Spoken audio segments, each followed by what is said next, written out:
نحمدك يا رب العالمين وبك نستعين اما بعد.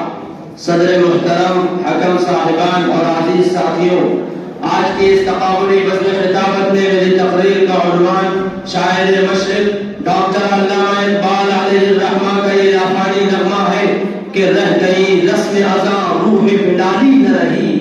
رہ گئی رسم ازاں روح بلالی نہ رہی، فلسفہ رہ گیا تلقین غزالی نہ رہی۔ سامعین کرام، شاعر مشرق ڈاکٹر علامہ اقبال علیہ الرحمہ قوم مسلم کے نوجوانوں کو مخاطب کر کے ان کی بے حسی و بے اعتمادی، بے غیرتی و بے حمیتی پر ملامت کرتے ہوئے ان کو ان کا بھولا ہوا سبق یاد دلاتے ہیں کہ اے قوم کے جیانو، تمہارا تعلق تو اس قوم سے ہے جو ہمیشہ باعزت رہی۔ تمہارے لیے نمونہ زندگی وہ ذات بابرکت ہے جس نے قرآن کی زبانی یہ اعلان کر دیا وَأَنْتُمُ الْأَعْلَوْنَ إِن كُنتُم مُؤْمِنِينَ۔ اے قوم کے جیانو، ذرا ماضی کی تاریخ کو یاد کرو کہ آخر وہ کون سی قوم ہے جس نے معبودان باطلہ کی خدائی سے اعلانیہ انکار کر کے ان کی عظمت کا تختہ الٹ دیا اور خدمت باطل پر بجلی بن کر نازل ہوئی، جس میں ایسے اولو العزم فاتحین پیدا ہوئے جنہوں نے حق و باطل کی جنگ میں حق و صداقت کو فیصلہ کن کامیابی عطا کی۔ اے انقلاب دورہ،